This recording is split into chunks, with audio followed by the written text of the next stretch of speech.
This show is sponsored by Den 10 Insurance Services, helping businesses get the right insurance for all their insurance needs. Visit den10.io to get a quote. DENTEN.io. And remember, when you buy an insurance policy from Den 10, you're giving back on a global scale. Hello, all my entrepreneurs and business leaders, and welcome to the Michael Esposito Show, where I interview titans of industry in order to inform, educate, and inspire you to be great. My guest today is the founder of the Freedom Portal, a compassionate and visionary platform that supports individuals in pursuing their dreams.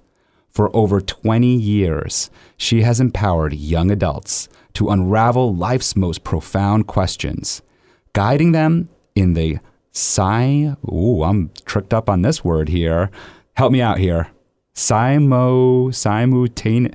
Whoa, Michael. Simultaneous? I have to re-record this.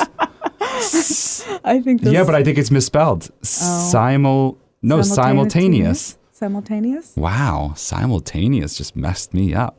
We're going to re-record that. I think we should keep it. You think we should keep it? It's up to you. Well, I'm going to re-record it. Okay. I think I'm going to re-record it because I think... No, it's me. It's me. I'm dyslexic. Okay. So I go through these little moments in my life. My daughter's does that. We're used to it. I think I'm a number dyslexic, just so you know. I get messed up on trains and planes and schedules and stuff. Time. You know what? We're going to keep this for all of our dyslexic friends out there. I'm just going to start over the sentence for everybody to stay along here. But for over 20 years, she has empowered young adults to unravel life's profound questions, guiding them in the simultaneous discovery and manifestation of their life's purpose. In a world where many feel directionless and lost in the daily grind, she uses strategies for inner work, travel, and self-exploration. She firmly believes that anyone can live their dream, and she's committed to accompanying those brave enough to embark on this transformative journey. She is on a mission to empower 1 million young adults to become self-realized and create their desired reality by 2030. She's got a firm deadline. She also just helped one just now and flew in from Boulder, Colorado to little old Poughkeepsie, New York to be live in studio with me. Please welcome Jennifer Mason. Welcome to the show. Wow, what an introduction. Thank you. Well, thanks for helping me work through that little faux pas I had there. Love it. And I am actually very happy that you encouraged me to keep it. I think it's important. You know, what was going through my mind as I was deciding whether to keep it or not is, you know, I'm a public speaking coach and I teach on effective communication and strategies and all this other stuff to be able to be a great speaker. But it's also important that people see the mistakes that we make because no one's perfect. Exactly. The imperfections, and I'm so happy and encouraged. Yeah, in the social media world and stuff, I think especially with the younger 30s and younger people who growing up in this have this Instagram perfect idea of how they have to be or else they're failing. And I mean, that's not fun. Yeah. Yeah. And you know, I do speak about people, I believe a lot of my audience, much of my audience knows about my dyslexia, and I speak about it, but I don't know if they ever see it in action. And there you had one in action where literally the word simultaneous, which I know the word, obviously I can say it, right. But looking at it when I was reading it to you was just a jumble of letters. And I'm like, right? Like I was just trying to work through it, and it was really just, whoa, I can't break this word down quick enough. See, and I think that's amazing. I think that's amazing how your brain can do that and how our brains operate differently and how you're able to go through that and then figure it out and keep, you know, that's amazing to me. I'm like, this word must be spelt wrong. I can't pronounce it. Get me a new script, Jennifer. We're not doing this. I need to. Anyway. Well, I'm glad Awesome. we got through that. And speaking of getting through things, you have quite the life's journey outside of course, traveling thousands of miles to be here today. You have quite the life's journey, and we're going to get into that. And a lot of it, there's so many twists and turns. And so, and I know you and I kind of went over what you had shared with me in the intake form that we go over. And you have like these 3 different ways that we can start this. And I'm interested as to the one that's hitting you right now. I know your dad, and we got cults people. We're talking about cults. I thought she was talking about the football team when she said it to me. No, cults. We got dad. We got siblings. We have all sorts of different things in your history. Travel. What's hitting you right now that you want to share, that you want to start with for your origin? What's hitting me right now is, I think at the very beginning of when my life really went into a dark hole. I think starting right there, I was on my way to Hawaii with my whole family. My dad, there's about 18 of us or something, and he took us all to Kauai, beautiful place. But on the way there, I was meditating, and I had now been away from my house for about 5 or 6 hours, getting from the mountains to the airport early and flying. We're in the plane, and I was in meditation, and I had this very strong, clear, your gas burner stovetop is on. And I was like, I didn't turn it on. And this awareness in me was like, it's on. And so what I realized right away was, before I left, we were cleaning the house and my son had cleaned the dishes. We have a pot, cast iron pot. So we heat it up so it doesn't rust. He turned it on and then went about cleaning and forgot to turn it off. And I had no idea about that, but during meditation that happened. And I talked to him and I said, hey, you left the stove on. He's like, no, I didn't. I said, yeah, you did. I know you did. And then he thought about it, and he was able, thank God for technology right now, through Wi-Fi to contact his friend to go to the house, and it was on. And can you imagine 10 days later, if that was on, we probably would not have had a house. Big fire possibilities there that was able to be put out. And so I'm feeling pretty like blown away about this experience. I didn't even know it was on with meditation, and it was just like save the day kind of thing, right? But what I didn't know is that fire was blown out, but what the events that happened to me with my family during that trip was the real fire. And so we stayed in this beautiful, beautiful resort in Kauai. And it was the first day. I went to dinner with my family, some of my family members, and I went and parked the car with my dad. So it was just me and him. And we walk up to this beautiful resort, a black swan in the pond by us, and big doors and plants everywhere. It was just gorgeous. And then they had these big, kind of overbearing couches and chairs and stuff in there. And he said, I want to talk to you about my will. I just signed it. And I was like, okay. So we sit down, just me and him, and he proceeds to tell me that he had signed the will and his trust 3 days prior to that. And he, out of the 4 kids, he basically gave me about 5%. And then within that, he told me that I did not have access to it unless I were to ask my brothers and my sister for permission. And this was so heartbreaking to see and understand, like, this is how my family sees me. This is the level of absolute no respect. It was very shocking and heartbreaking. And I felt, not only was my heart broken, but in my gut, I felt like a cord had been ripped out, and it was just energy just like pouring out all night long. I was dry heaving. Like, it was weird because this whole experience were all feelings that I didn't even know could exist. It's not like when your pet dies. It's not like when you have to go back into surgery for the 10th time or something like that. This was a whole different thing. And so that really took me on a whole journey for the next year and a half, and of going into the darkest place that I can imagine. But I had been studying spiritual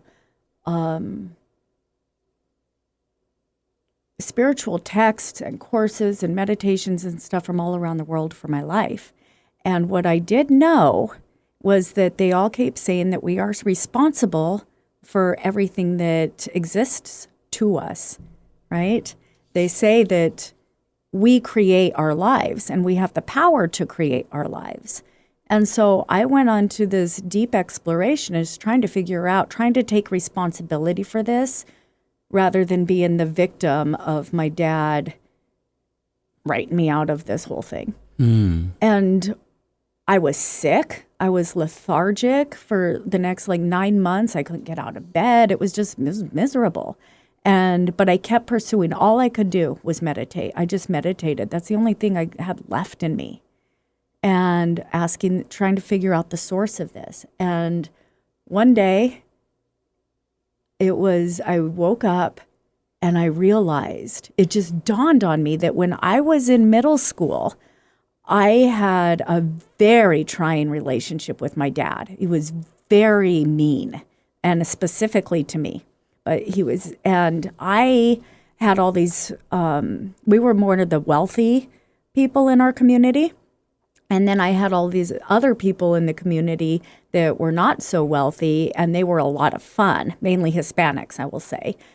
Parties, community, everybody, their families seemed to really enjoy each other. It was a whole life that I just craved. And I immersed myself into that fully.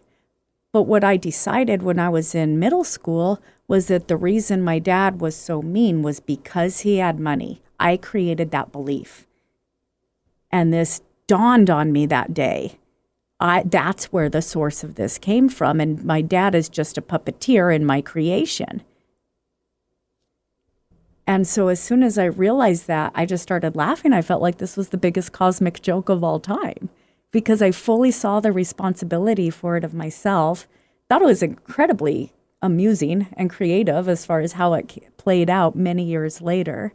And then right after that, I was able to get up and I went on this big walk in the mountains. I was just I became alive again because I understood the power of creation and our responsibility within, are we a victim or are we the creator?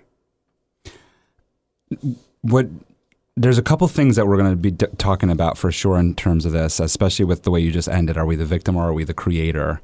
And the spiritual side of everything and the universe and how it works for us. I'm very interested in that.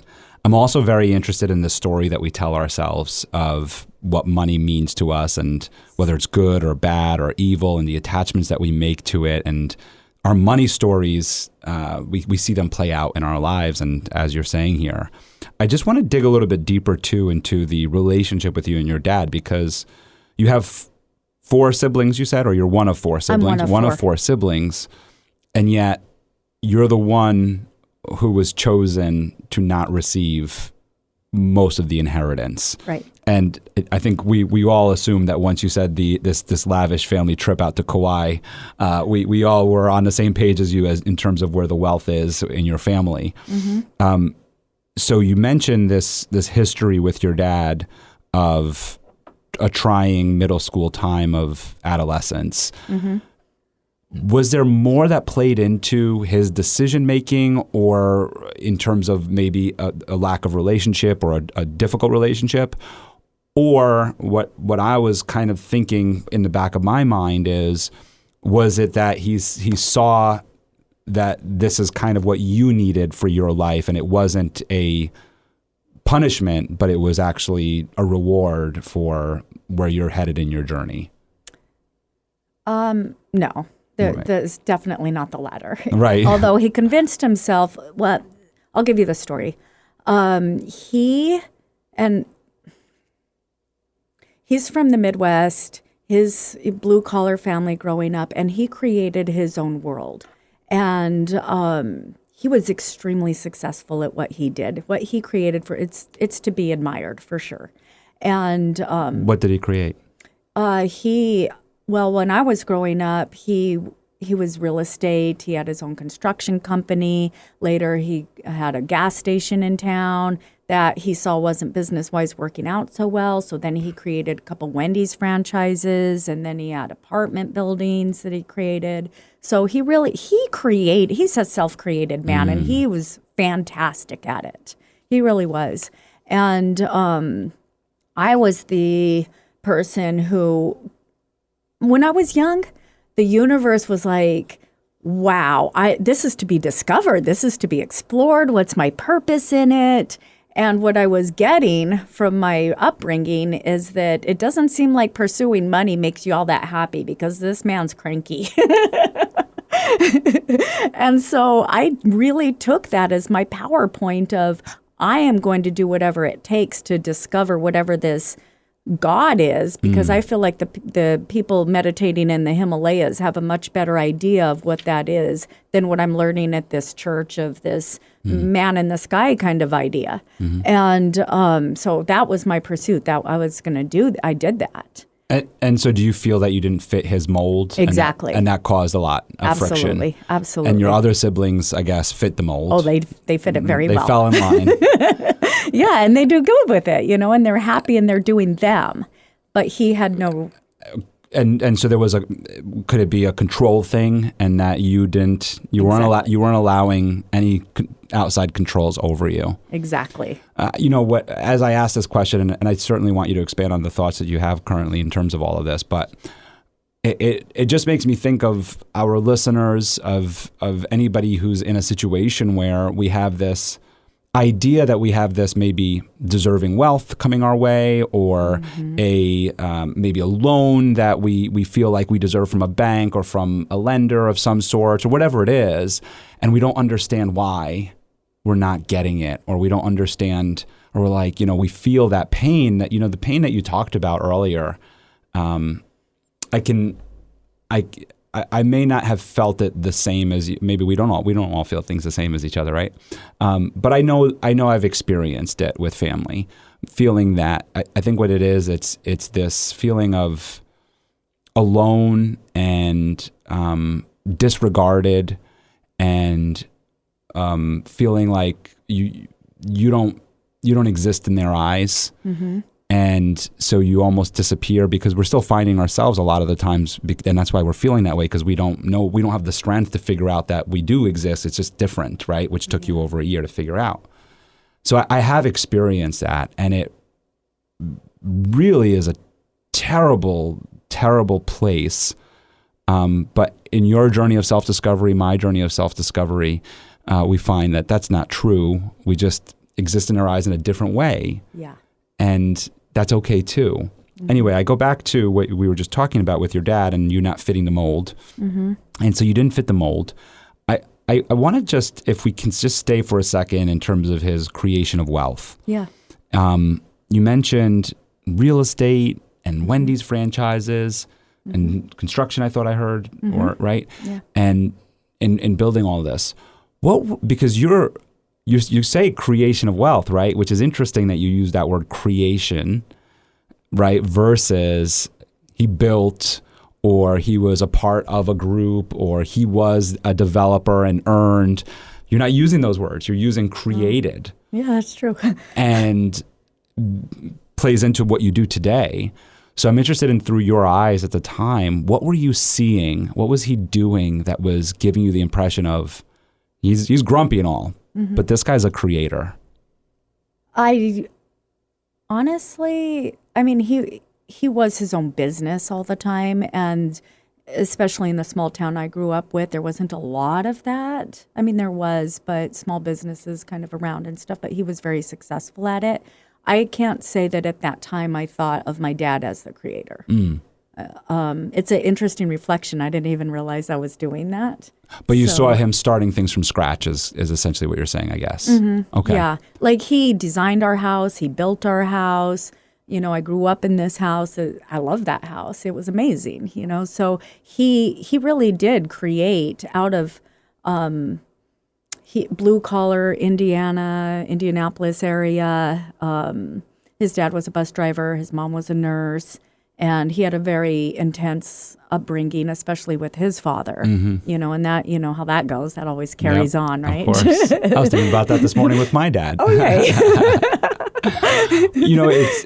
It's we don't blame them. And I feel like I could speak for you to some extent in this. And of course, just correct me if I'm wrong, but just based off of our connection that we have with each other, we don't blame them. We acknowledged what was done, and we know that it wasn't right, but we don't blame them for it because it's part of their journey, right? And for us, it's more of it happened, and this is part of my journey. Like Right. I know why I have, the reason why I came up for me this morning is I play basketball. And sometimes it gets really intense, and sometimes my emotions will get the best of me. As hard as I try, as best as I can do, my emotions will get the best of me. And one of the guys that I play with, I was telling him a story about something that had happened recently, and he said, "Mike, I don't understand." They call me Mike. I go by Michael, but it's okay. I'm just joking around here. He goes, "I don't understand. You're one of the nicest guys I know. How do you end up in some of these confrontations?" And I said, well, I work really hard on being calm and being cool and all that stuff, but I got a hot temper when sometimes I don't take that beat that I need, right? I get a hot temper. I mean, I realize it very quickly, and because of the work that I do, I'm able to squash it very quickly. And so this morning I was thinking about it because this was last night, the conversation. And I said, where does that hot temper come from? Because I'm almost so far removed from it now that I forget. Yeah. And I was recalling some memories of childhood, because I had said something to him about childhood, and I was recalling some memories, and I was like, yeah, but that only happened once. And I was like, yeah, but that only happened once. And it's like these 3 different occasions that I said in my mind, that only happened once. But I was like, but if you think of a child and those things that I'm recalling as being so vivid, these memories that I have so vivid, I could tell you the color of the paint on the wall, right? Vivid. Yeah.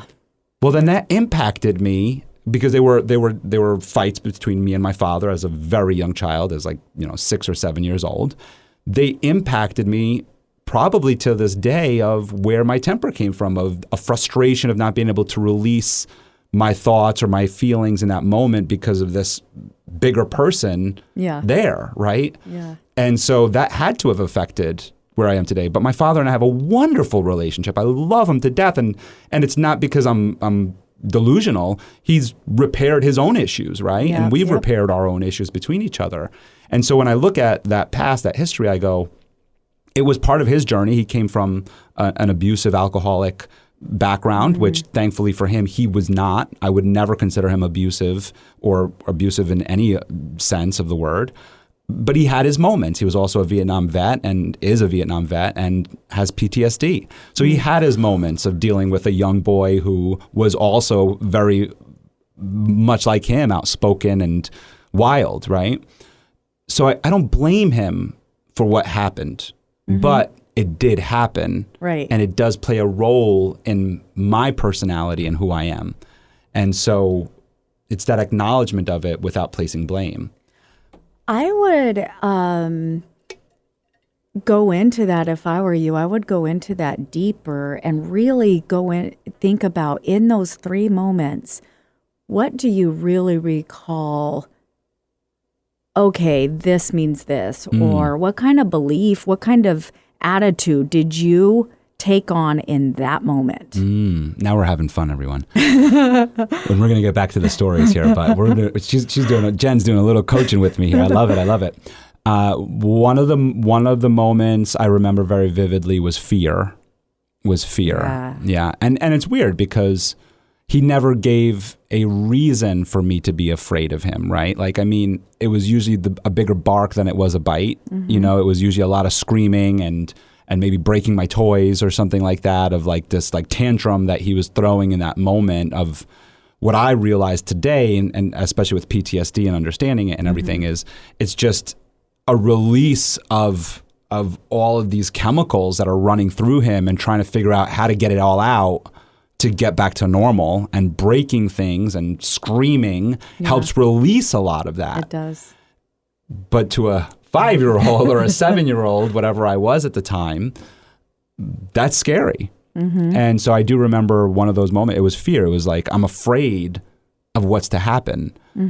But I never, ever was physically abused or hurt in any way that I think justifies that fear, right? But there was that fear. Yeah, and then think about. And I say all of this just so people understand what I'm saying here too, like that background there. And then, but then with the fear, that releases all those chemicals in your body, In me, yep. and that has a very like physical reaction. And if it was that intense and powerful, then that is a vibration that your cells will hold, especially with fear. Fear is like a main driving force. Yeah, and that fear, to your point of what you're saying here, is that, and I think the way that I end up compensating for it when I get upset is then, for me, it's, at the time, it's a lack of voice, right? It's fear.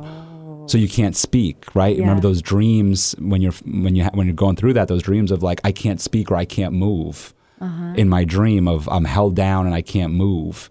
Not that happened to me, but in my dream, right? Yeah. And so I think that because of that is where, so now if you upset me, this is not a normal reaction for me, to be honest, anymore, but it was something I had to work through, is screaming, right? I'm going to be heard. Yeah. Right? I'm going to be heard. No, I can't let this go. I have to be heard, right? And I would assume that would be correlated. But look at what you've done with that.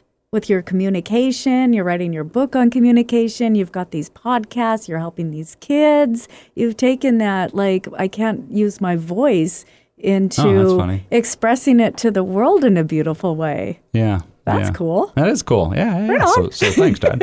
But it's anyway, I bring this up because you went through, obviously, a lot in your childhood through all of this. And when I heard you use the word creator describing your dad, and maybe you didn't see him that way then, but today that's what you are, a manifester, a creator. You help people manifest their dreams. And you were telling me a story earlier, which you're going to share with us, about how you manifested a first-class ticket. So, I mean, I was just thinking how these things affect, whether good or bad, they affect so much in our lives in these young developmental stages of our life, right? They affect so much. Just kind of bring it back to you in that with your dad now, what's interesting to me too is that he did have the awareness.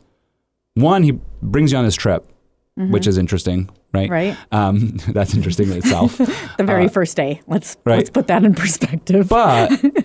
But he did sit you down and speak with you. So it didn't just come out of the blue that you found out later on and he hid it. He was upfront about it. Right. What was the reason for his upfrontness, do you think? I have no idea. I never thought about that. That's interesting. Was he trying to be comforting, or was it? No, it wasn't comforting. No. We could tell by her face it was not comforting. No, he actually said to me, he said, he was talking about the point of, if I want to have access to any money for any reason whatsoever, that I would have to talk to my brothers and sister, mainly my brothers. We'll just put the man-brother thing so he's out got there. that thing out there. He's got that gender thing. The chauvinistic thing. And he said to me, well, that'll be an interesting day. I'm glad I won't be there for that. Like he was like rubbing it a little bit in my face. And so it was almost like, you see what you've done, and I told you this would happen, and here you are, kind of thing. Like I've drawn it. So, we paint this picture right now for you of everything happening, and it took you a long time to overcome this. And I think in all of our stories, we have this challenge in our life that's set for us. And it's really about, how do we overcome it? Yeah. I think of it as the challenges in my life, and there are many, but there's one that I think of right now. And the response to me, so I've played it out in my mind of when someone asks me, but why did you choose this? And I'll go, why did you choose this route? And in my mind, I'm like, well, I have two choices. There's really just two choices. It's, I curl up in a ball in a corner and I cry and feel bad for myself forever. Right. right? And then there's other darker places that I can go with that, right? Or I try to find my way out of it and do all of these different things to find my way out of it. Yep. And that could take a long time, but I'm going to choose that option. And you chose that option. Mm-hmm. And I'm very interested in this journey now. So he says this, you got the night of dry heaving, the pain, this complete feeling of disownmentship, right? Mm-hmm. Now this vacation, it's how long? 10 days. 10 days. That was You're the there with first your day. son. And my daughter. And Like your there was daughter. 18 of us. You're there with your kids. Yeah. It's like a family reunion type of thing. Sort of, yeah. And this is the first day. Mm-hmm. Help us through this journey now of getting yourself out of the corner. I didn't hide it. I didn't hide it from my kids. I didn't hide what was happening. And in my mind, I was like, okay, this is, I honestly should have just said, send me home. That's what I feel like I should have done. I should have just like, send me home. I can't stand this. Although Kauai is like one of the best places on the planet. So that was hard. kind of like I thought I should have started over the way I said simultaneous. Yeah, exactly. And I felt the whole time I was there, it was horrible because I literally felt like I was inside of a glass box and I was looking out at this beautiful world, but I just had no access to it because I was so broken. You know, I just could not believe this was happening. My dad told me that night that he had talked to my brothers about this and they both thought this was a good idea. Like, so this is like painful on every level. And over the course of the next year, the whole thing really lasted a year and a half, but over the course of that next year, I forgot what I was going to say. Oh, okay. Right. Well, you were just sharing with us, and you know, this is emotional, and this happens, right? Is that we go through this emotional feeling right now, especially recounting a story like this, especially one so close to home.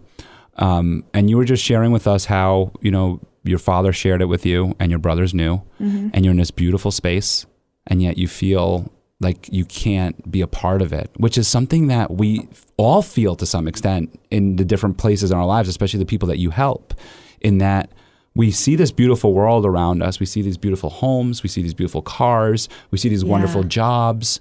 We see all of these great things around us. I mean, the kids that you mentioned that I'm helping, right? Yeah. They see all of these things around them. They meet people that come through their lives that have what they want. Yeah. And yet they don't know how to access it. They don't know how to. And for me, I'm in that boat. I'm in the same realm. I was just sharing with you earlier of a friend of mine who's highly successful, and I just want to say, like, bring me into your world, man. Yeah. But we all have to travel our own journeys, and so you were just sharing with us about your journey in those 10 days, which I think is so significant to your story. While it took you a year and a half to get through, those 10 days were the starting point, the moment that you made the decision to stop dry heaving and to stop feeling disconnected, which could have been a year later. But my point is that the moment you decided to step out of your hotel room was the moment you decided that I'm going to continue. Yeah. Right? Because you could have stayed in the hotel room. I could have. It was hard. They were like, oh, let's take our family picture. What? You're like, what? So you could crop me out later? We could pretend like this is getting loud. No, that was me. Let me save you the photoshopping and not be in it. Yeah, it's like, why are we pretending like we're this like happy, ooh, look at us family to ourselves or to the Christmas card or something, right. You know? Like I was really torn at those moments. Like, do I want to show up for this dinner? That, you know, am I going to do this? It was very hard to like sort through, and I just sort of drifted through. Most of the time I went off by myself and went and meditated, you know, at the top of the canyons and with the sun and in the forests, and that's mainly what I did. I did find somebody there. I was like, look, I need some marijuana. I'm not kidding. Like, this is crucial. And he gave me some, you know. I was just like, I had to like meditate and breathe and just stay kind of like And alive. are you in my- someone who uses any type of substances like marijuana or alcohol or anything like that? Or was this like out of the ordinary for you? No, I actually cured myself of epilepsy with marijuana Okay. and meditating. So Okay. those two things for me are Kind very, of part of yeah. your ritual. Well, I mean, marijuana is not like a ritual. It's like, yes, at times, I know at times I'm not like adamant all into it, but I did cure myself of epilepsy Of with it. And so epilepsy. I know like how to use it to stay calm, stay focused, and in my heart. Right, in a way where it's medicating Yeah. to some extent. Interesting. That's interesting. That's I never heard it that way. Not outside of the recreational, which is always interesting. So you found someone, and did you have anybody to share with? Like, did you speak with that person at all? Did you like sometimes it's just speaking to a stranger and sharing what's in your mind helps. No, I just found him. Me and my son were on a drive, and I do a lot of traveling and exploring, and even in my car, and I found this path, and I was like, ooh, let's go down here. Well, ended up being private property, and this guy pulls up to us and is like, yo, I think you're off course here. I was like, oh, sorry. And then I just asked him. By the way, And he gave me a little bit, and I was very grateful for it. Yeah. That's cool. That's cool. You know, you bring up spiritualness and meditating a lot during this course that happened. Where did that stem from? So we're fortunate in that this issue happens, but you have this amazing foundation of meditating, which I would also say for me has saved my life in many ways. And when we talk about what I was just sharing earlier of the work that I do to get over my own demons, let's call them, they're little demons, thankfully, but they're there still, is through meditation, is my learning of meditation and how to do it and how to be consistent with it and how to use it. And to your point that you said earlier, I was like, yep, I'm with you on this, is like my most troubling times, my hardest days are when I need it most. Yeah. So where did you learn to meditate, or when did you learn to meditate is maybe the better question.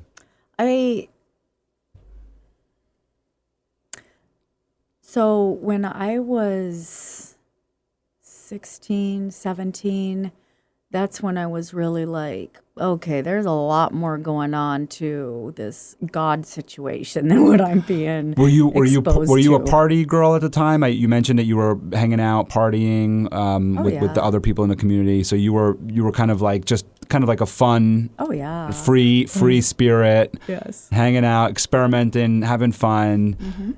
And then now you get into your teens, and you're wondering about. You were raised in a very religious background, right? It sounded like. Kind of. I mean, they weren't overly religious, but it was very like the usual, go to school, Right. go to college, go to church, get a job, get a career, be successful. You've got it all like Enough where there was a box that you just I'm like, drew "Ooh, for no us. boxes. I can't do the box." That this was not right for you, and so you start wondering and questioning the universe and who is this God that they all talk about and all this stuff. And so you Yeah. start going through these questions around 16 years old. And I ended up, and I really wanted to, I was really in my heart and mind connected to those yogis in the Himalayas that just sit there and meditate forever. I felt like there's something that they have contact with. They understand something that I have no clue about. And so but that seemed very far and unreachable to me at that time. And I ended up meeting this man in Boulder, and it blew me away. This man was so psychic and so able to translate all these different spiritual teachings, and really connected with me or with people. Like it was just, he blew my mind. And so I kept going and learning from him and all of this. This was when I was 17. So the day that I turned 18, I packed up my bags, and on my birthday, which happens to also be my dad's birthday, so I packed up my bags and I just disappeared. And I moved in with this man and his family. Family. He had a sister and he had his partner and a couple other people around. And we were all these students, learning all the great secrets and keys of the universe. And I did. I got up and I disappeared and I left. And over that course of time, it was amazing because I had access to, we had this huge room in the basement that was just all spiritual library. And I had access to everything I could ever dream of or not dream of and like just come across and explore. And so I was doing a lot of that. And one day we were all together in a room and they said, why don't you like guide us in a meditation or something? Which at that point I didn't even like meditating, so I did. And it turned out to be like so super clear and powerful that everybody was like, whoa, what was that? You just were able to like, I don't know, I just, was naturally kind of able to access that. And then over the course of time, to answer your question with meditating, then later I found this book called Autobiography of a Yogi. I think it's sold more copies, I believe, than the Bible around the world. Like it's an amazing book. And within that book, I was reading, and they described this particular meditation called Kriya. And so I was like, well, I need to learn this. And that's when I learned that specific meditation, which is the one that I used to cure myself of epilepsy. It's a science of breath. It's connecting with your nervous system consciousness through your breath. You're going to have to teach me some Kriya. And I think the other thing that is important for you to kind of break down too is you call it Kriya Yoga. Mm-hmm. And I think people think of yoga as just the exercise. Right. But it's more than that. Right. Hatha yoga, which is what most people think of, was created to prepare the body to meditate. That's kind of the story. It's like to get you to be able to hold that position for that amount of time and have the energy flow through you. And the strength, yeah. Yeah. And so you're sitting in meditation and you're using inner sound, inner visuals, and inner processes where you're going through your central nervous system with your breath and these in this exercise.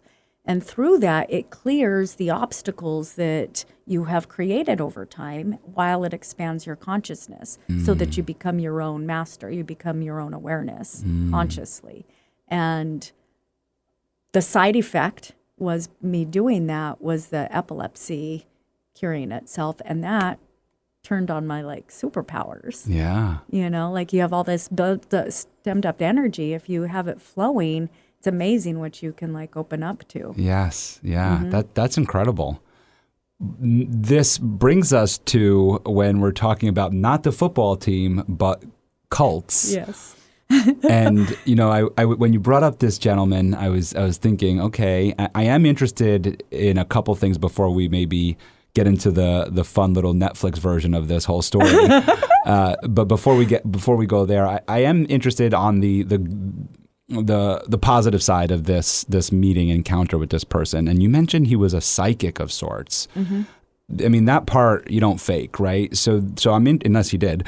But I'm interested in what you view as a psychic, what he was able to do, and what were some of the reads on people that he had. I'm interested in your take on that, on why you call him that, a psychic.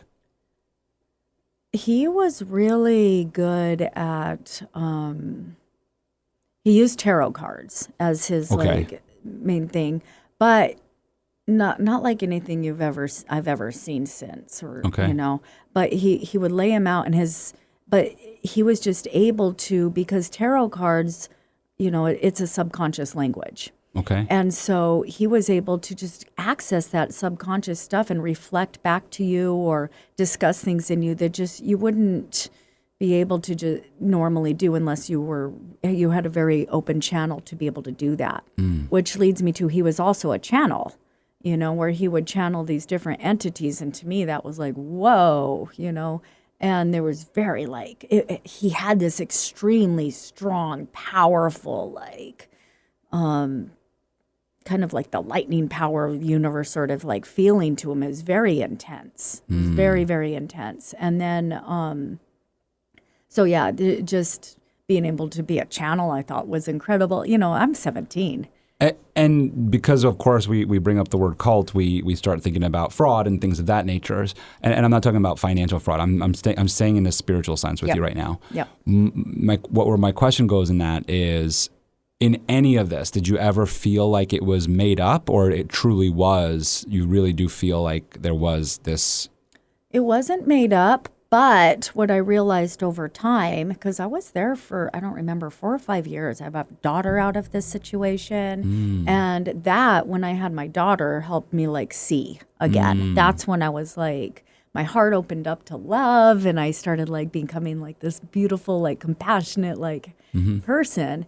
But what I did realize over time is in that world, in the world that I was in the occult world, he's a black magician, very manipulative, not fake, but very, very controlling, very manipulative, mentally, extremely like psychically and mentally abusive, and as well as probably emotionally. But for some reason, I was able, for the most part, to kind of shield myself from feeling like scared or in abuse, like I was. I just was. If I'd get fired up, I would like let's go. Right. And I guess part of my reason in terms of that question is, I mean, I haven't, not that I know of or I'm aware of right now, felt that I've ever met anybody that can tell the future or be psychic or any of those things in that nature, or in the way that I guess the media would describe it, right? Mm-hmm. And so the way that what I think of when I hear psychic or something like that is, I think of someone who can read somebody really well, can look at somebody, and there are these pattern recognitions, right? That is the most common word right now, right? It's the hot word, pattern recognition. but there truthfully is, right? Yeah. Of like, you could see certain habits, certain tics, certain things that people do, and you go, okay, I've seen that before, and the people that I've seen it in, they've had these experiences.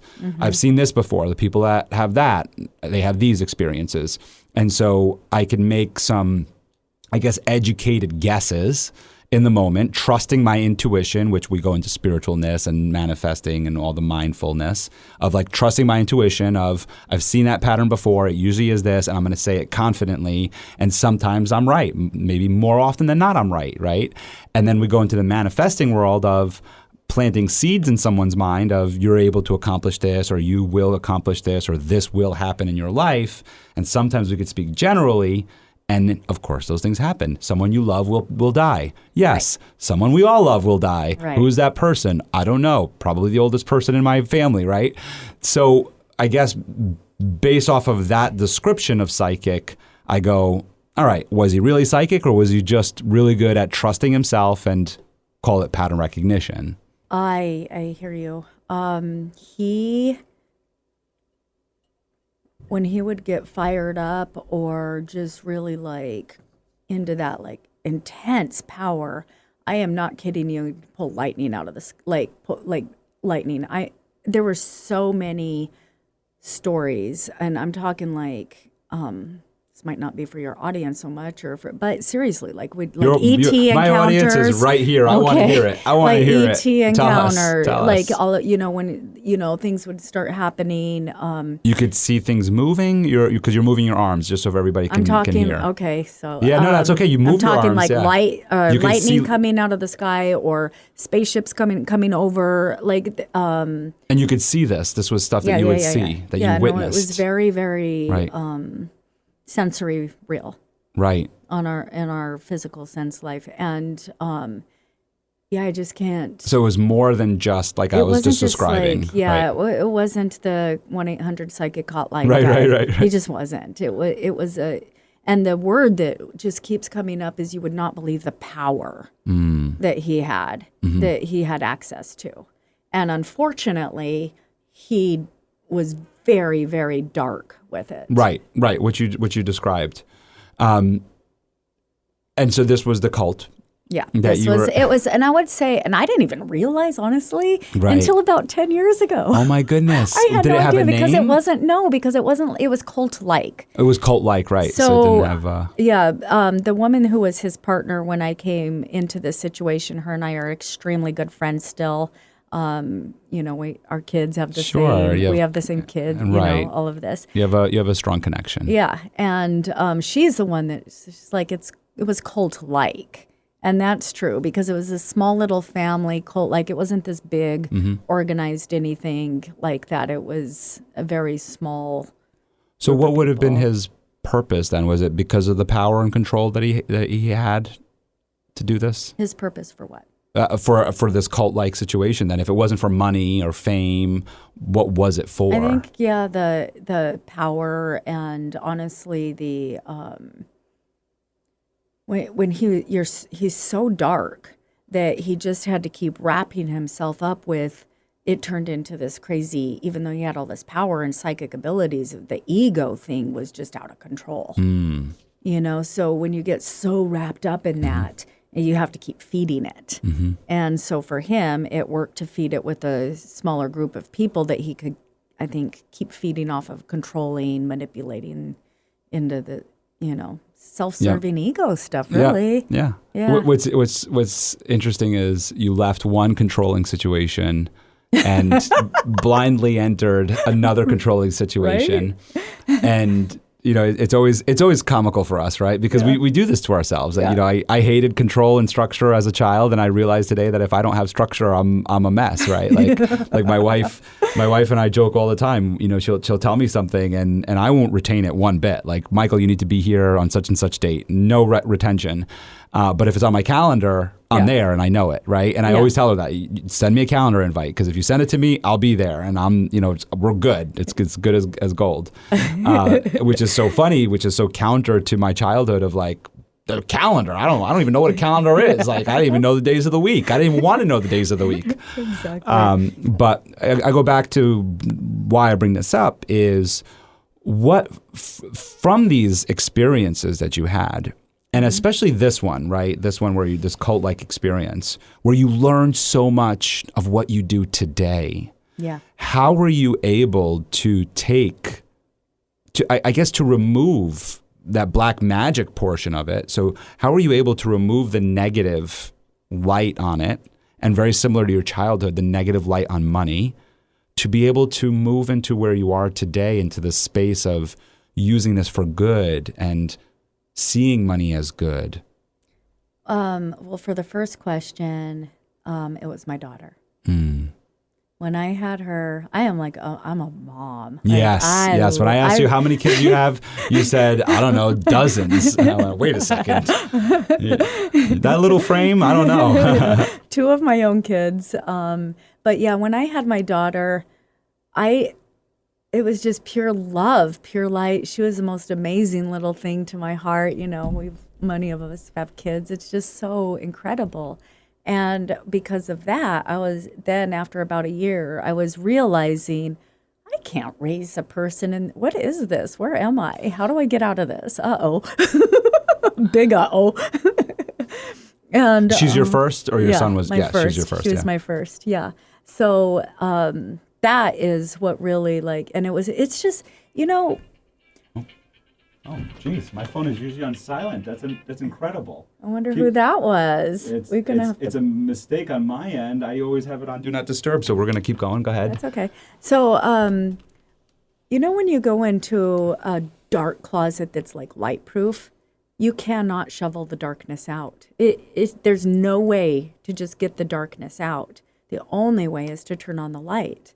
And my daughter was that for me. It was just like all of a sudden I just was pure light and love. And I was like, oh, wait a minute. This is cool. I didn't have that with my family growing up. I didn't have that feeling. I didn't have, it was my daughter. And so then I was able to, through some other funny stories, I got myself out of that situation. And that's when I met, I decided to go to school for photography. I was actually started school while I was still in there, actually. But we all want to know the funny story of how you got out. Well, you can keep it brief, but we all need to know how you got out. So I told you don't have to. But. I told this other woman. I told her. I said, I got to go, and she was like, I'm not leaving. She was like, no. And I said, okay, well, I'm going to. But I was afraid to say anything. I didn't know what to do. I had no idea when or how or anything.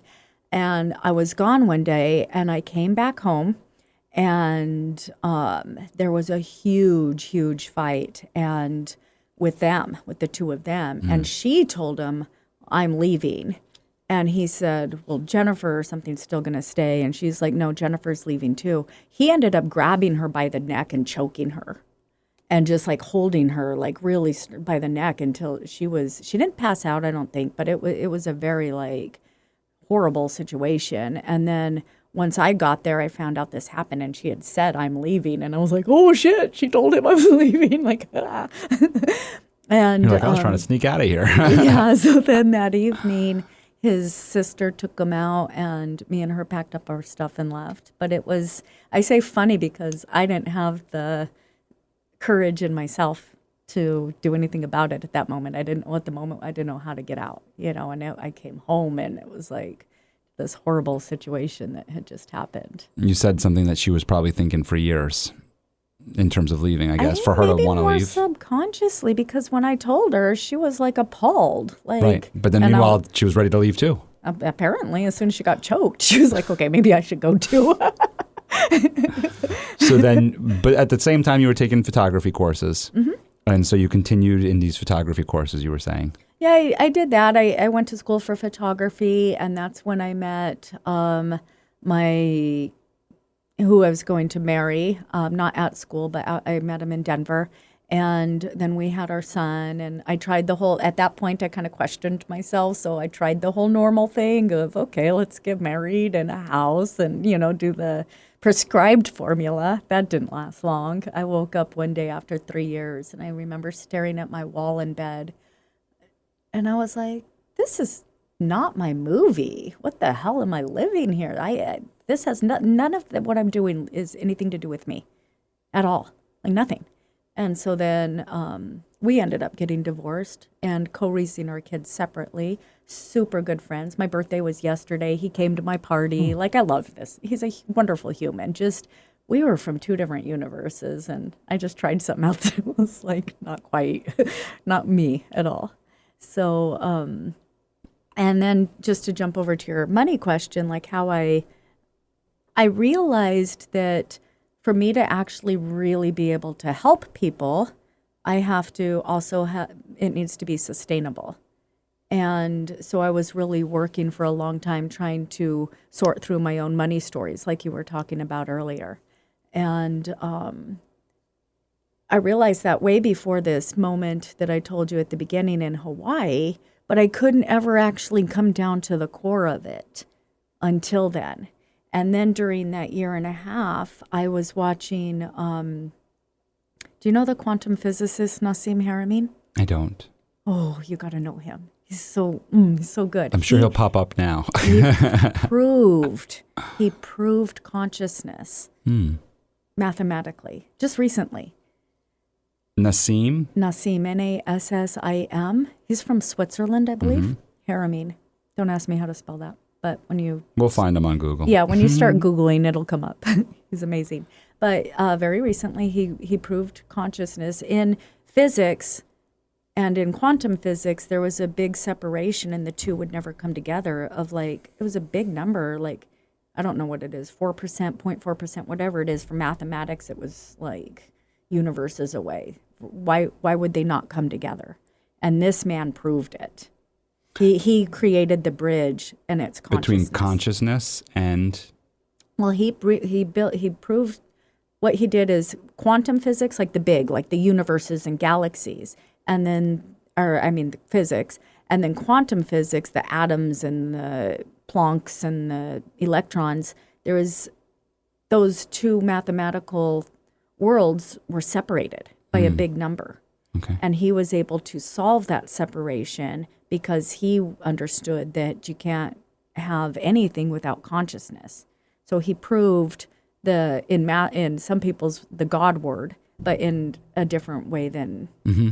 And so while I was listening to one of his videos, he was talking about, it's called The Black Hole with a W, and that just did something to me one time where I was able to understand on a real level that we are all one. We all are the creator. We all can go into this quantum field, be it, and we create from there. And that's when I also started realizing I created this problem with my dad. And I understood how I put that seed in the quantum field when I was in middle school, that money is evil, right? And so when I started realizing that and the power of it, because of studying this man, then I was able to start practicing it. Well, let's create some stuff. I like that better than the word manifest, but Imagineering, because you have to use your imagination to go into it. As I feel like I'm kind of like spiraling. No, you're doing. I love it. Okay. And we're going to talk about the manifesting and the creating and Imagineering. I really like that. On the topic of going back to your family, you said years later things got better and you were able to work things out. Well, yeah. After about a year, I was able to be like, you know what? It just is what it is, you know?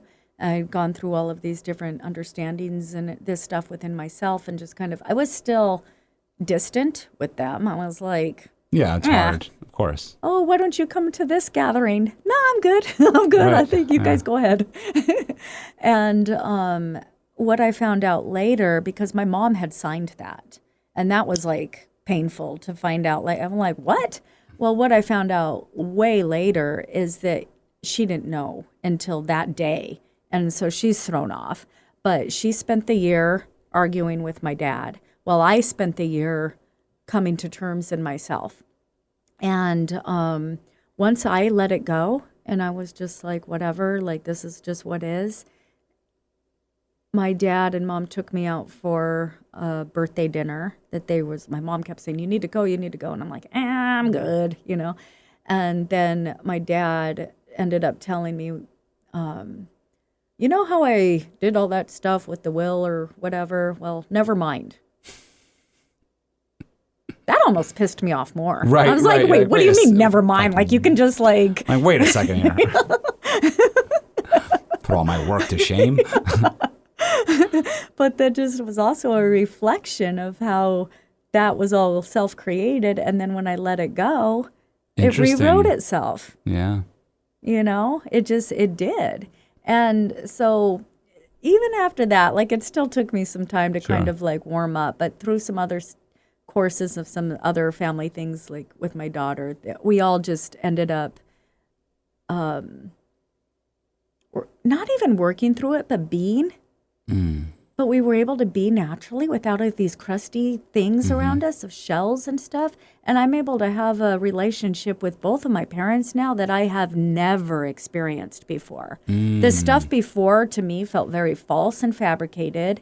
I always felt uncomfortable around them. It was very weird. Just an awkward position my whole life to be in that family. And now it's just so natural and beautiful, and just it is what it is without weird. Yeah, it sounds like he acted impulsively at the time initially.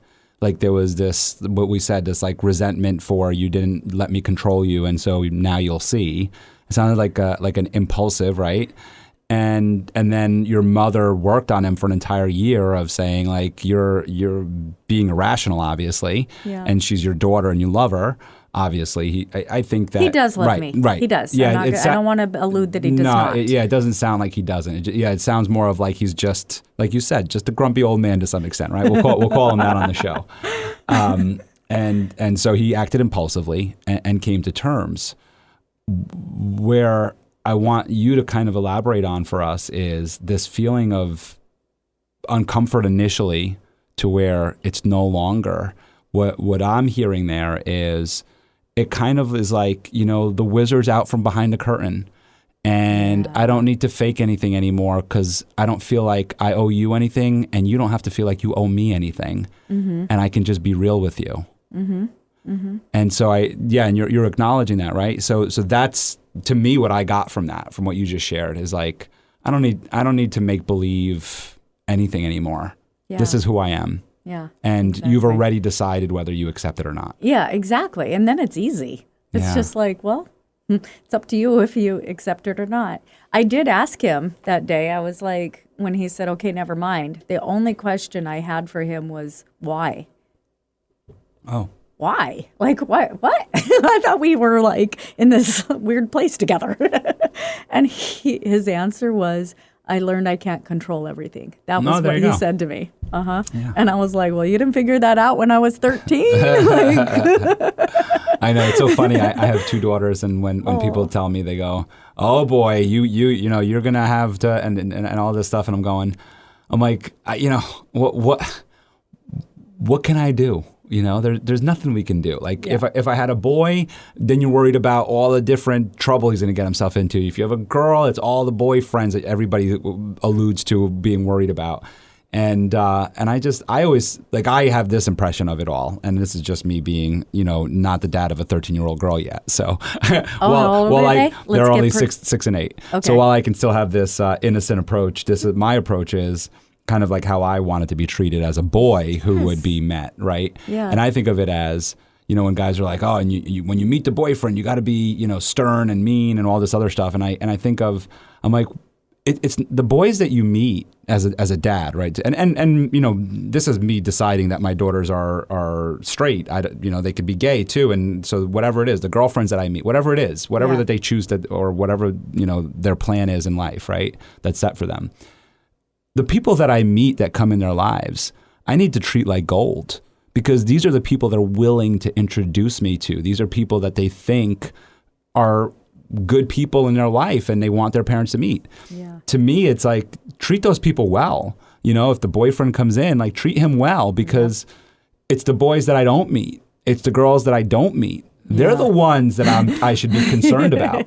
They're the ones that need my stern talking to or stern eye. Mm-hmm. It's not the ones that walk into my home. Those are the ones I need to treat well and let them know, like, hey, this is a loving home. Yeah. So it's very funny when people bring that up about control and daughters with me. I'm just like, I don't know about that. You got to follow. And also, your daughters will probably bring in some that you're like, ooh. That's right. Of course. I know mine did. And I want everybody to know that I say all of this, but I'm also the same person who, my daughter was just reading a book to me, and it's the Babysitters Club, and the girls were making in the book. The girls were making a pact to sneak out at midnight on Halloween to go to a cemetery. Oh, how fun. And my daughter's reading this to me, and this is the Babysitters Club, so they're all like 12 or 13-year-olds. And I turned to her, I said, Denise, I said, would you ever do that? She goes, no. Of course, she's a little innocent 8-year-old. I said, no, really. I said, if you were with friends and you all made a pact to go out together and sneak out of your house, do you think you would do it? She's like, maybe. And I said, all right, fine. And then I said to her, I go, all right, fine. But if you are, you let me know and I'll drive you guys. That's what I was going to suggest. I was like, be the cool parent. Get them there. I said, you let me know. I'll drive you guys.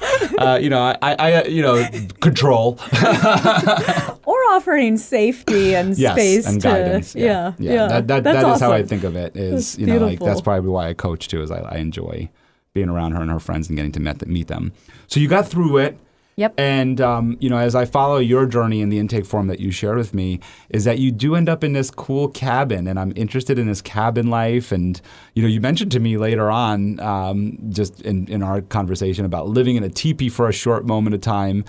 So you have this like very outdoorsy, gritty, like, I'm going to take whatever the world throws at me and live through it and make the best of it. So I'm interested in this cabin and where this ended up bringing you. I want to talk about the teepee first, because it just died and it's very heartbreaking. Like literally last week. I got that teepee when and then I put it up and I would sleep in it at night, every night. No matter if I was like living up in the mountains or if I was living in town. And so I had this beautiful cabin in Boulder, and it was this hidden area. Even though it was close to downtown, it was like 2 acres. People would walk by it all the time. Nobody knew it was there, kind of thing. And I had my teepee that I lived in back there. And during that time, I was like, ooh, look at this awesome environment that I created. I'm living in this wonderful place, and I received this phone call, and it's like, why is my flag not on your porch? for my landlady. Now, she was not as lovely as the cabin was. She was pretty crazy, and she loved to intrude into my life and into my space more than my life, but my space. And when I got off the phone with her, I was triggered. Wow, like I hadn't been triggered since my dad and brother when I was young. Like I was triggered. And I got off so mad because here I am struggling to pay this woman rent. And then I'm realizing, I'm like, I'm not even living my dreams of traveling. I have one little part of my life that's really cool. But here I am, like not really fully living still. This is ridiculous. And I just got mad and more triggered. And I walked into this open space in the cabin, and I just started screaming. I imagined like the universe, all the dimensions, everything is one unified whole, which it is. Like I just tapped right into it, and I just started stomping into the ground and screaming with that release you were talking about earlier. But I did it very focused and intentionally, and I just started screaming like, I'm done with this.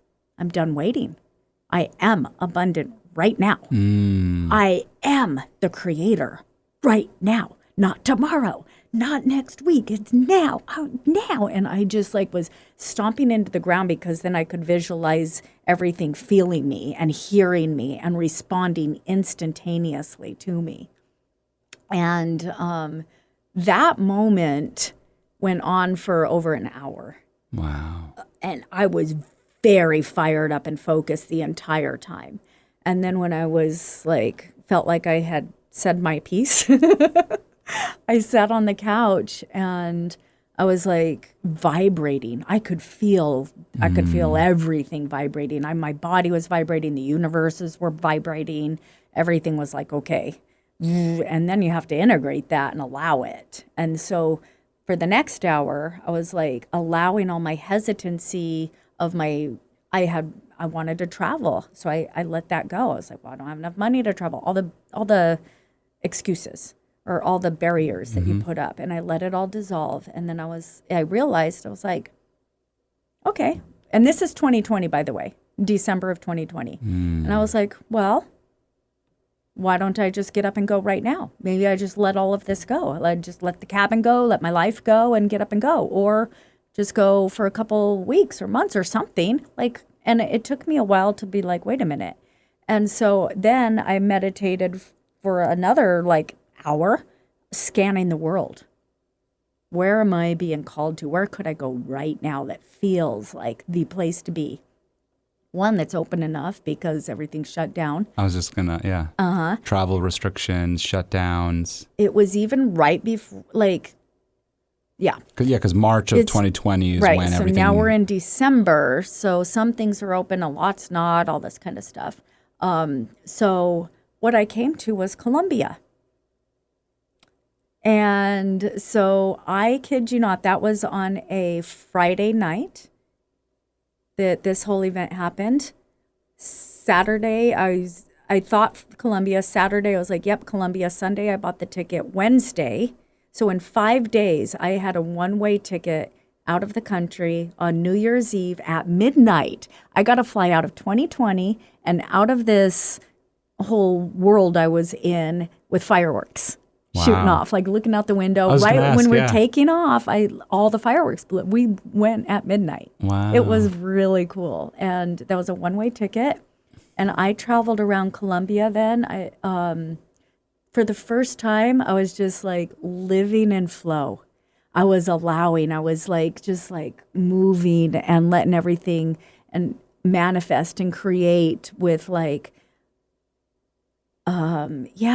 go here. And then somebody says, you need to go over here, and just kind of finding my way, and moved around the entire country over the course of 2 months. And the painful part about all of that is I was so happy and in flow was that I had to come home. And that was even more terrifying than leaving. Right. Because you have your systems, you have your habits, you have your life, you have like, oh, you got to do this, that, and the other to like make money or whatever, all these things. That's what I was afraid of, like going back into not flowing. So that was my challenge, and I knew that. So when I came in, I was like, I have to just make myself stay and keep manifesting and stay in flow in my life. And since then, I've been to like altogether like 23 countries, something like that. And that was just a few years ago.